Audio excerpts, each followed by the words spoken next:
नमस्कार दोस्तों, मैं आशा करता हूं आप सब सकुशल होंगे। I welcome you all to this YouTube channel R biology. So please do subscribe and share. चलिए, आज के इस लेक्चर में हम पढ़ेंगे the general features and classification of the phylum annelida. So first of all, annelida as the term indicates from the annulus term. ठीक है, so this is from the term annulus, that a ring like structure, which is a ring like structure. So this annulus, that is a ring like structure. इसी term से ऐसे ही आपको अगर यहाँ पे आप ऑर्गेनिजम्स को देखोगे तो उनके स्ट्रक्चर पे आपको दिखेगा। ठीक है, उनकी आप एक्सटर्नल मॉर्फोलॉजी देखते हो तो रिंग लाइक स्ट्रक्चर्स बाहर से दिखता है। That's why the term that is Annelida. Now हम इसके जनरल फीचर्स किस तरीके से पढ़ेंगे। बेसिकली एक बात आती है कि आपको इनको नॉलेज के लिए पढ़ना है, दैट इज अनदर थिंग। लेकिन अब जैसे कि अगर if you are an undergraduate student, तो आपको क्या करना है, आपको एक एग्जाम भी देना है। ठीक है, अगर एग्जामिनेशन पॉइंट ऑफ व्यू से करना है तो if you have to write this on your answer sheet, that is the general characters of phylum Annelida, तो आपको वहां पे इसके फीचर्स लिख के आने हैं एग्जाम में। तो कभी ऐसा ना हो कि आप एग्जाम दे के आए और लास्ट में आके घर आके बोल दो कि ओह मैं तो नर्वस सिस्टम का पॉइंट लिखना भूल गया या रेस्पिरेटरी सिस्टम का पॉइंट लिखना भूल गई। तो वैसा नहीं होना चाहिए। तो I am 100% sure if you are going to watch this lecture, if you are going to observe this lecture, you can't miss any point. Okay, be with me. Annelida, so basically कुछ points रहेंगे जो कुछ आप यहां पे देख पा रहे हो। ठीक है, सिमेट्री का पॉइंट रहेगा, इसकी जर्म लेयर्स के बेसिस पे इसका ओरिजिन का पॉइंट रहेगा, सिलोम का पॉइंट रहेगा, सेगमेंटेशन का पॉइंट रहेगा। ये कुछ आपको आप हर एक फाइलम में देखोगे। ठीक है, हर एक फाइलम में आपको सिलोम के बारे में लिखना है, हर एक फाइलम में आपको सेगमेंटेशन का कुछ लिखना पड़ेगा। So these are certain basic points, ये वो पॉइंट्स रहेंगे। प्लस कुछ आप इसकी एक्सटर्नल मॉर्फोलॉजी को, कुछ आप इसको देख के, आप मेरे को देख के बता रहे हो मेरे पास ये a pair of 4 limbs is there, a pair of hind limbs are there. ठीक है, ऐसा ही आप यहाँ पे देख के बताते हो। ठीक है, और बाकी के कुछ पॉइंट्स आप यहाँ पे देखते हो, they are with respect to certain other systems of the body. चलिए इनकी बात करते हैं बाद में, पहले ये देखते हैं। तो basically mostly they are aquatic organisms, even some are terrestrial also, you know this terms. They may be parasitic, they may be commensals. Parasitism वो रिलेशन जिसमें अगर एक कोई पैरासाइट किसी होस्ट पे अटैक करता है, होस्ट पे अपनी लाइफ को चलाता है, वो पैरासाइट बेनिफिट में रहता है लेकिन होस्ट हमेशा नुकसान में रहता है। That is what the parasitism is. There is commensalism, one more relationship, जिसमें अगर एक कोई बेनिफिट ले रहा है तो दूसरे को ना तो कोई बेनिफिट होता है ना हार्म होता है, तो ऐसा वो रह सकते हैं। ठीक है, that is what the commensalism is. One is getting benefit, but the other one neither benefit nor any type of harm there. तो ऐसे आपको एनिलिड्स में देखने को मिलते हैं। तो they are burrowing type organisms, they are tuberculous, कुछ ट्यूब लाइक स्ट्रक्चर्स बना के उसी में रहते हैं ये, that is what the tuberculous. So ये कुछ इसके बेसिक हैबिट एंड हैबिटेट के बारे में आपके कुछ पॉइंट्स आते हैं, तो ये आप इजीली पढ़ के आप रिमेंबर कर सकते हो। Then regarding some other points we will talk about, like symmetry. So here you can see the bilateral symmetry. Basically bilateral symmetry कैसी रहती है, जैसे आप अगर मेरी बॉडी जैसे मैं आपको दिख रहा हूं, तो if there is some plane, वो आके मेरी बॉडी को डिवाइड करता है टू एकदम दो इक्वल हाफ, एकदम दो मिरर इमेजेस आपको देखती हैं। बशर्ते आप बिल्कुल एक सैजिटल प्लेन जिसे बोलते हैं वो काटता है अगर बॉडी को, तो बिल्कुल सेंटर से निकालते हो तो जो पार्ट्स आपको बॉडी के एक साइड दिखता है वही पार्ट आपको same exactly on the other side. So two mirror images आपको देखने को मिलते हैं। This is what the bilateral symmetry is. So वो आप यहाँ पे एनिलिडा में देखते हो। Then they are triploblastic organisms. Means what?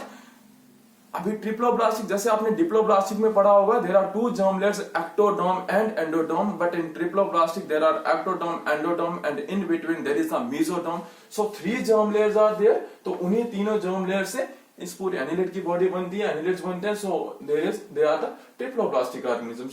No, they are truly coelomate organisms. So what do you mean by coelomate organisms?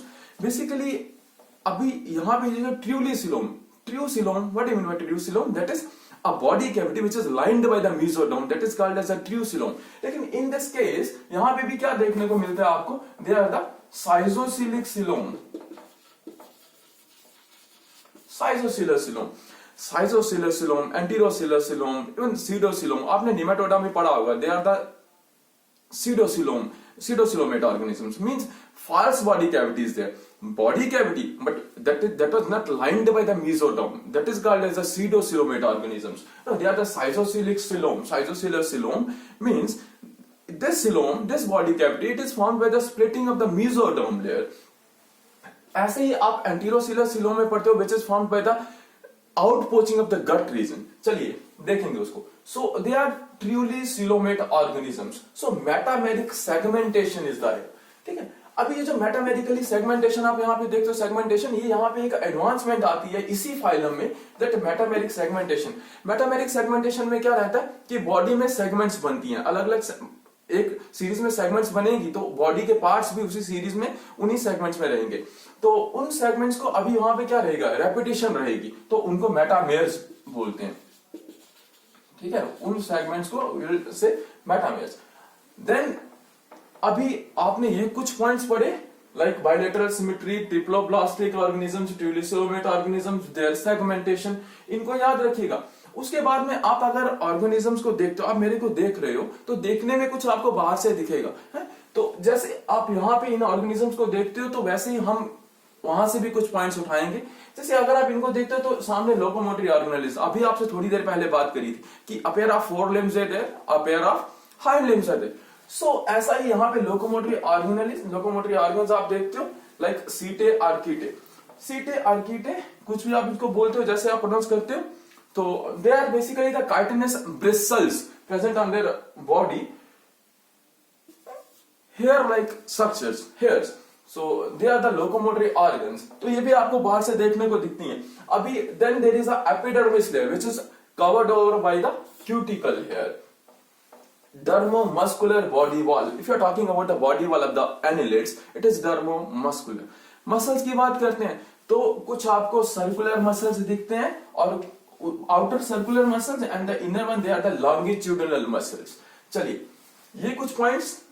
उसके बाद में हम आते हैं इसके बाकी के कुछ पॉइंट्स पे जिनमें आप कुछ सिस्टम्स को एक्सप्लेन करते हो.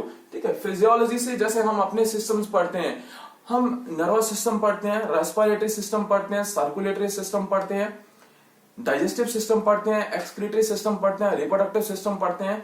लाइकवाइज आपको वैसे ही इन्हीं सिस्टम्स को एक्सप्लेन करना है इन द एनिलिड्स. लेकिन फर्क रहेगा, एवोल्यूशन में हम कहीं दूर आगे चले गए तो ये कुछ पहले आते हैं ऑर्गेनिज्म, तो थोड़ा बहुत फर्क हो सकता है, लेकिन सिस्टम्स तो सिस्टम्स हैं, वो तो वही रहेंगे. सो इट मींस ऐसा क्वेश्चन कभी नहीं आना चाहिए कि आप घर आते हो एग्जाम देके और बोलते हो एक सिस्टम लिखना भूल गया. जब भूल गए क्यों? बिकॉज हम अपने से कॉपी करेंगे, हमारे पास सिस्टम्स हैं, वही सिस्टम्स हमें यहाँ पे लिखने हैं, लेकिन अभी हमें इनके लिए लिखना है. तो थोड़ा सा पढ़ के जाओगे तो आपको भूलने का नहीं है. Now here there are the digestive system. If you are talking about the digestive system of the annelids, it is straight and complete digestive system. ठीक है, it means from mouth to anus, and the digestion it is extracellular here. Extracellular means it is outside the cell. ठीक है, वो एक ही cell के अंदर ऐसा digestion नहीं होने वाली है, तो food is broken outside the cell. Then the blood vascular system, that is the circulatory system, it is closed type in annelids, means blood is flowing in the vessels. ठीक है, blood vessels में flow कर रहा है, ना कि open body cavity में flow कर रहा है. Then the respiratory pigments, they are hemoglobin and erythrochlorin. ठीक है, HB hemoglobin हम अपने में भी पढ़ते हैं, तो सेम वही hemoglobin यहाँ पे आपको respiratory pigment दिख रहा है. Regarding the respiration process, there are gills of parapodia and head. Parapodia, आप अगर किसी एनिलिड की बॉडी को देखते हो, उसका स्ट्रक्चर देखते हो, तो आपको ये पैरापोडिया हर सेगमेंट में आपको स्ट्रक्चर्स दिखते हैं. तो वहां पे भी gills of the parapodia and the head region, तो they are basically the respiratory organs. Like जैसे हमारे केस में आप रेस्पिरेटरी ऑर्गन पढ़ते हो, lungs they are the chief respiratory organ, यहाँ पे they are the gills. Plus moist skin, जैसे हम फ्रॉग में पढ़ते हैं मॉइस्ट स्किन, क्यूटेनियस रेस्पिरेशन होती है, वैसे आप एनिलिड्स में पढ़ते हो moist skin, it is also going to do the purpose of respiration. Then regarding their excretory organs, nephridia is the excretory organ here. Regarding their nervous system, a pair of cerebral ganglia is here. Ganglia, जिसको आप brain बोलते हो, अब double ventral nerve card. ठीक है, इसी के साथ भी एसोसिएटेड गैंग्लियंस रहेंगे जो पूरी सेगमेंट्स में रहेंगे. Then regarding the reproductive system, they may be hermaphrodite or the sexes may be separate here. Hermaphrodite means both male and female sexes, they are present in the same individual. That is what the hermaphrodite is. Now, if you talk about their cleavage, ठीक है, ये developmental biology की term that is cleavage, उसमें इसमें आपको spiral and determinate cleavage दिखेगी. चलिए थोड़ा सा बताता हूँ. स्पाइरल क्लीवेज कुछ इस तरीके से पैटर्न रहेगा, और डिटर्मिनेट मींस व्हाट, एक डिटर्मिनेट क्लीवेज होती है, एक इनडिटर्मिनेट क्लीवेज होती है. अब डिटर्मिनेट क्लीवेज में क्या रहेगा कि जो ऑर्गेनिज्म है जो वो एक एम्ब्रियोनिक फॉर्म में जो बनता है, अब एम्ब्रियो की फॉर्म में जब डेवलपमेंट हो रही है तो उस एम्ब्रियो में ही बिल्कुल उसकी अर्ली स्टेजेस में जो उसका फेट होगा ना वो बन जाएगा. ठीक है, उसका फेट ऑफ द एम्ब्रियो, जो उसने जो भी उन सेल्स ने, जो वो एम्ब्रियोनिक सेल्स ने जो उनका फेट रहेगा, जो भी उन्होंने बनना है इन फ्यूचर, वो पहले ही अर्ली एम्ब्रियोनिक स्टेज में ही तय हो जाएगा कि उसे क्या बनना है. ठीक है, that is what the determinate cleavage is. And what the indeterminate, तो वो अलग रहेगा जिसमें वो फेट अर्ली स्टेजेस में ऐसा नहीं बनता. तो इसके लिए बेसिकली कभी और एक और लेक्चर करेंगे जिसमें हम बताएंगे, पूरी एक क्लीवेज को पढ़ेंगे, डिटर्मिनेट इंडिटर्मिनेट में क्या डिफरेंस रहेगा. No the larval forms if present they are the trochophore larva. ठीक है, लार्वा अगर प्रेजेंट रहेगा उसे ट्रोकोफोर लार्वा बोलते हैं यहाँ पे. And regeneration, this is very common process in this Annelida. तो this is what about the general features of the phylum Annelida. तो मेरा कहने का भाव यही था कि अगर हम पढ़ते हैं these are the points, these are the general features of the phylum annelida, common features. आपको एग्जाम में क्वेश्चन आ सकता है, तो आप उसे लिखते हो तो उसे याद रखने का तरीका समझिए कि हमें याद रखना है सिस्टम्स, जो हम अपने सिस्टम्स पढ़ते हैं उन्हीं को लिखना है, लेकिन इसके बारे में हम थोड़ा सा पढ़ के जाएंगे तो we can easily pen down all this comments. और ये रहे कुछ मेन कमेंट्स जिसमें उसकी सिमेट्री के बारे में, उसके सिलोम के बारे में, जर्म लेयर्स के द्वारा जो उसका ओरिजिन रहेगा उसके बारे में, तो कुछ सॉरी. अभी चलते हैं क्लासिफिकेशन की ओर. So let us see the classification, जिसे बड़े उम्दा ढंग से एक बड़ी अच्छी सी टर्म से हम याद रखेंगे. लाइक आपने सुना होगा, आपने पोहा का नाम जरूर सुना होगा. ठीक है, जिसे खाते हैं, बड़ी अच्छी सी डिश है. तो अगर नहीं कभी खाई होगी तो आज आप ट्राई करिएगा जरूर. That is poha. ठीक है, सो मैं आपको इसकी क्लासिफिकेशन बताऊंगा. क्लासिफिकेशन की 4 क्लासेस हमने पोहा में रखी हैं. एग्जाम में ऐसा पोहा नहीं लिख के आइएगा, लेकिन वहां पे आप इसको याद रख सकते हो. This P stands for the Polychaeta, this O stands for the Oligochaeta, this H stands for the Hirudinea, and this A stands for the Archaeannelida. These are the 4 classes of the phylum Annelida. So Polychaeta. Poly means many, chaeta means this chaeta here. So Oligochaeta, oligo means a few. Hirudinea जिसमें leeches आती हैं, ठीक है, और Archaeannelida first annelids. Polychaeta में you can quote the example of sea mouse, Aphrodite. ठीक है, आप ये और भी कुछ एग्जांपल्स आपको दिख जाएंगी, आप पढ़ सकते हो. Aphrodite, sea mouse. Oligochaeta जिसमें हमारा फेरिटिमा आता है, ठीक है, आर्थ्रोम दिखेगा आपको. हिरुडिनिया, हिरुडिनेरिया जिसमें लीचेस आती हैं, ठीक है. एंड आर्कियानेलिडा फर्स्ट एनिलिड्स, इसमें भी आपको कोई एक एग्जांपल आप कोट कर सकते हो, लाइक पॉलीगॉडियस.